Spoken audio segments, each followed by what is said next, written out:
আসসালামু আলাইকুম ওরহমতুল্লাহ। মুসলিমের সময়ের প্রিয় দর্শকবৃন্দ, আশা করি আল্লাহর অশেষ রহমতে সকলে ভালো আছেন।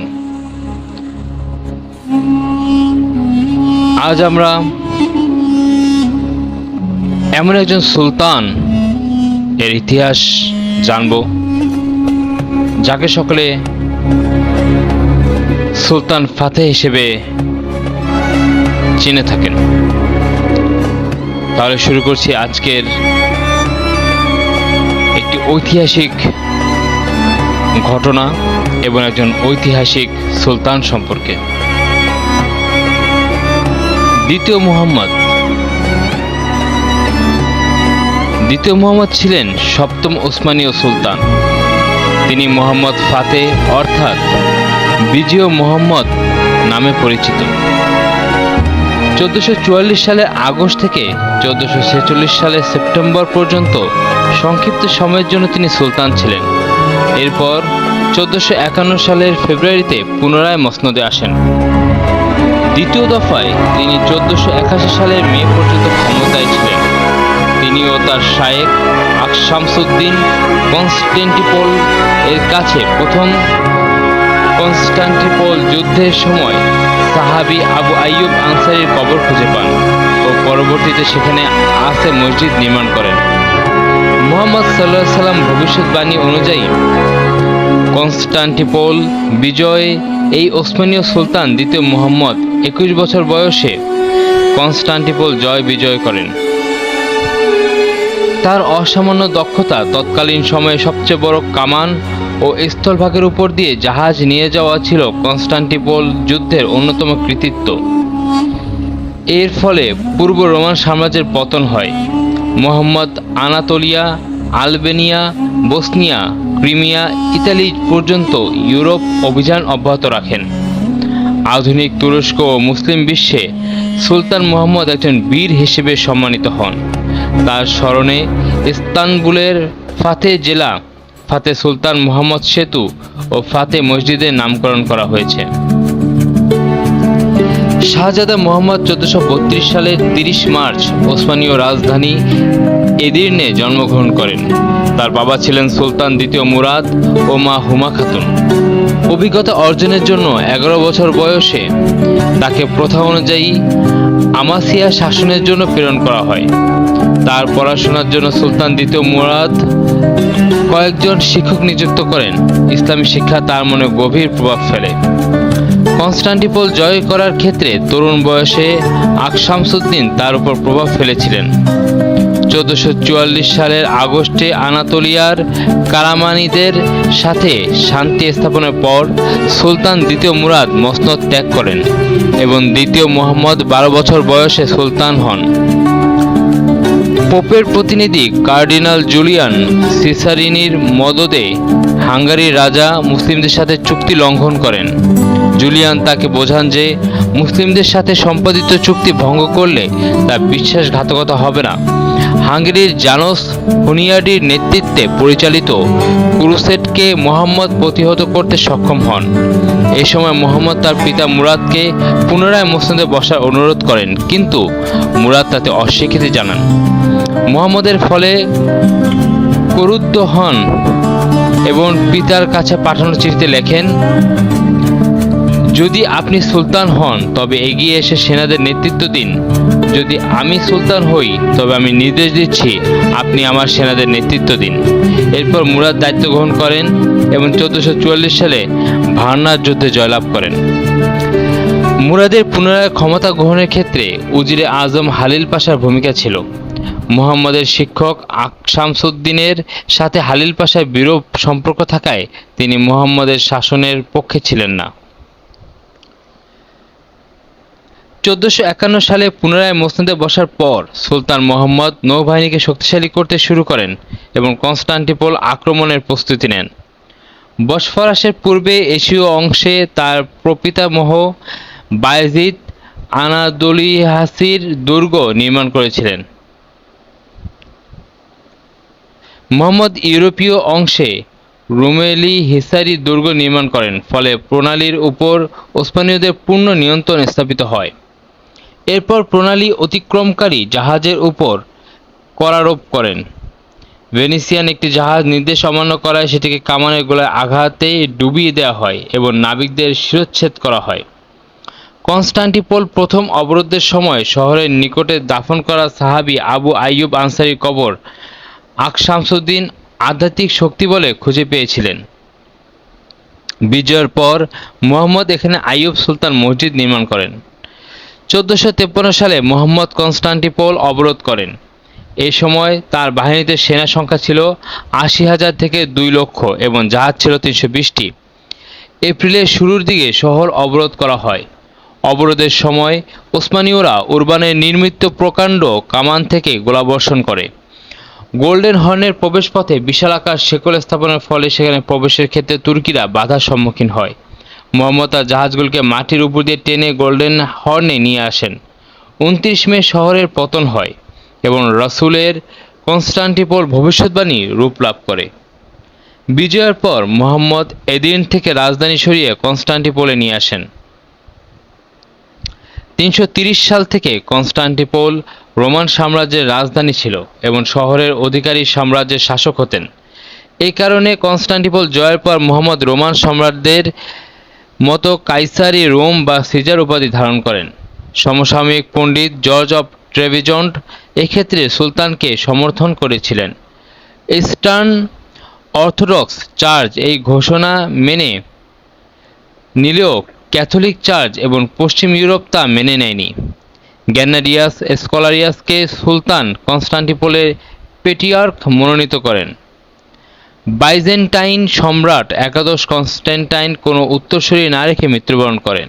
তার মৃত বড় ভাইয়ের পুত্ররা তার উত্তরাধিকারী হওয়ার কথা ছিল। সুলতান মুহাম্মদ তাদেরকে প্রাসাদের দায়িত্বে নিযুক্ত করেন। জ্যেষ্ঠ পুত্র হাস মুরাদকে মুহাম্মদ পছন্দ করতেন, তাকে বলকান ভেলোরবে নিযুক্ত করা হয়েছিল।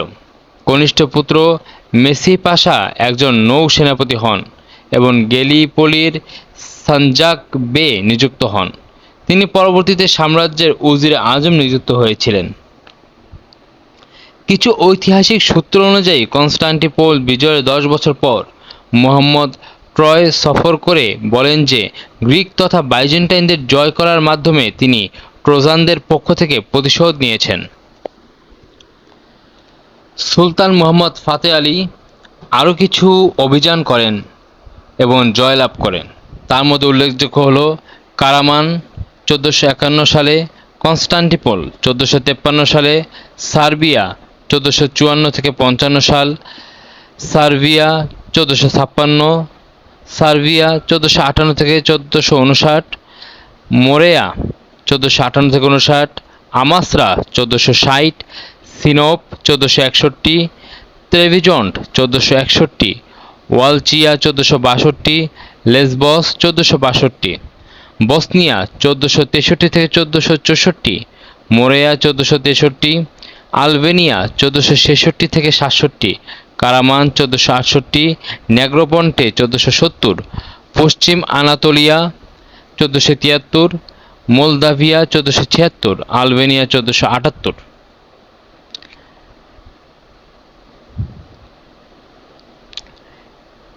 কনস্টান্টিনোপল জয়ের পর তিনি হাজিয়া সোফিয়া শাহাদা ঘোষণার নির্দেশ দেন। হাজিয়া সোফিয়াকে এ সময় মসজিদে রূপান্তরিত করা হয়, ফলে কনস্টান্টিনোপলে ইসলামী শাসনের ভিত্তি দৃঢ় হয়। মুহাম্মদ শহর পুনর্গঠনের কাজ শুরু করেন। পালিয়ে যাওয়া গ্রিক ও জেনোয়াজদের ফিরিয়ে আনার উদ্দেশ্যে তিনি তাদের বাড়িঘর ফিরিয়ে দেন এবং নিরাপত্তার নিশ্চয়তা দেন। তিনি নির্দেশ জারি করেন যে মুসলিম, খ্রিস্টান ও ইহুদিদেরকে শহরে বসতি স্থাপন করতে হবে এবং সেপ্টেম্বরের মধ্যে 5,000 বসতবাড়ি শহরে স্থানান্তর করতে হবে। সাম্রাজ্যের বিভিন্ন স্থান থেকে এ সময় লোকেরা এসে এখানে বসতি স্থাপন করে। গ্রিক অর্থোডক্স পেট্রিয়ার্ককে পুনর্বহাল করার পাশাপাশি মুহাম্মদ ইহুদি রেবাই এবং আর্মেনিয়া পেট্রিয়ার্ককে নিয়োগ দেন। তার উজিরদেরকে তিনি বিভিন্ন স্থাপনা গড়ে তুলতে উৎসাহিত করেন। এর মধ্যে রয়েছে উজিরে আজম, রুম মুহাম্মদ পাশা নির্মিত রুম মুহাম্মদ পাশা মসজিদ। এই সকল পদক্ষেপের ফলে শহরের দ্রুত উন্নয়ন হয়।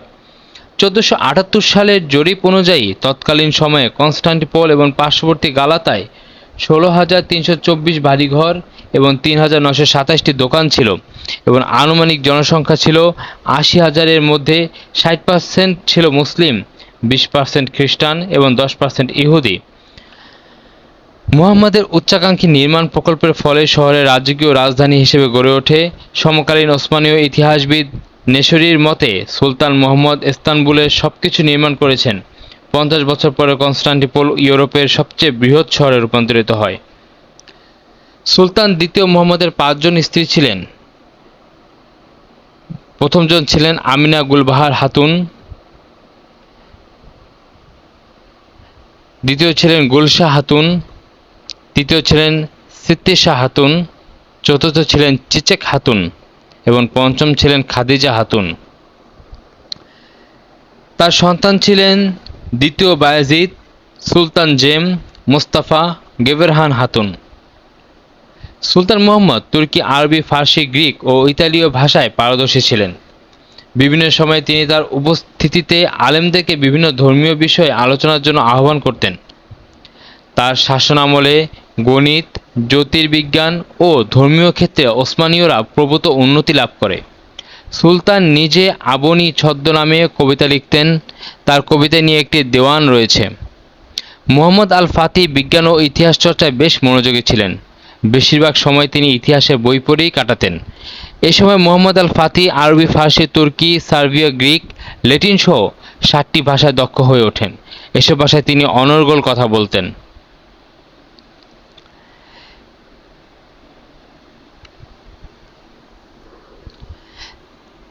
তার এই ঐতিহাসিক জীবনী সম্পর্কে একটি ইসলামিক মুভি তৈরি করা হয়েছে, যার নাম হচ্ছে ফাতেহ 1453।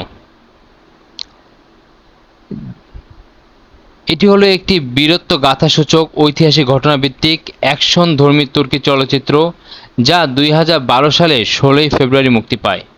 এর পটভূমি ও কাহিনী পঞ্চদশ শতাব্দীর ওসমানীয় সম্রাট দ্বিতীয় মুহাম্মদ অর্থাৎ মোহাম্মদ ফাতেহ বা বিজয়ী সম্রাটের রাজত্বকালে ওসমানীয়দের দ্বারা কনস্টান্টিনোপল বিজয়ের ঘটনাসমূহের উপর ভিত্তি করে করা হয়েছে।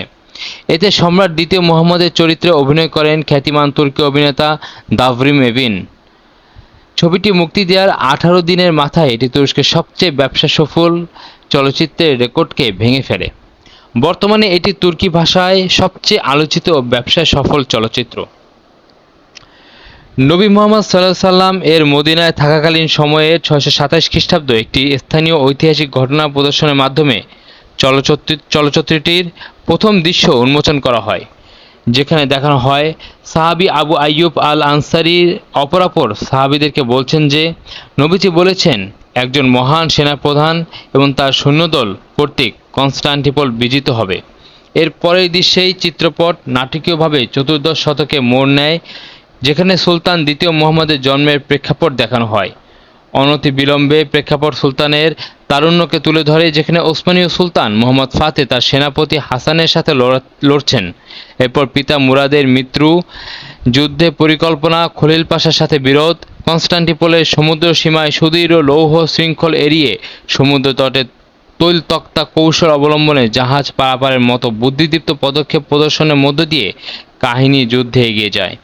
অবশেষে 57 দিনের অনবরত কামানগোলা নিক্ষেপের মাধ্যমে কনস্টান্টিনোপলের দেয়াল ভাঙ্গন, রক্তযুদ্ধ, হাসানের ত্যাগ ও কনস্টান্টিনোপল দখলের মধ্য দিয়ে চলচ্চিত্রটি সমাপ্ত হয়।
1481 সালে নতুন অভিযানকালে ইস্তাম্বুলে মালতেপেতে পৌঁছানোর পর অসুস্থ হয়ে পড়েন সুলতান ফাতেহ আলী খান।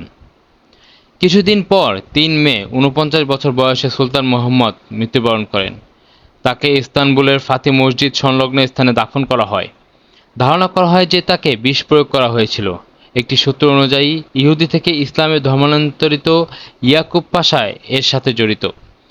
আরেকটি সূত্র মতে তার পার্সিয়ান চিকিৎসক তাকে বিষ প্রয়োগ করেছিলেন।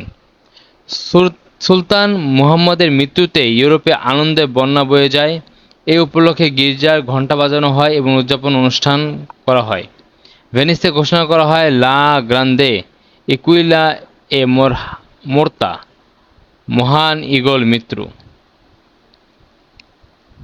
কনস্টান্টিনোপল জয়ের পর মুহাম্মদ শহরে অনেক মসজিদ ও মাদ্রাসা গড়ে তুলেছিলেন। এর মধ্যে ফাতেহ মসজিদ অন্যতম। সুলতান সুলেমানের পূর্বে তিনি প্রথম ফৌজদারি ও শাসনতান্ত্রিক আইন লিপিবদ্ধ করেন বলে স্বীকৃত। তার শাসনামলে ওসমানীয় সাম্রাজ্য Constantinople, Asia minor, Serbia, Albania, Italy, Crimea বিস্তৃত হয়। বসফরাসের উপর তার নামে ফাতেহ সুলতান মুহাম্মদ সেতু নির্মিত হয়েছিল। 1986 থেকে 1992 সাল পর্যন্ত তুর্কি 1000 লিরার নোটে তার নাম ও ছবি ছাপানো ছিল।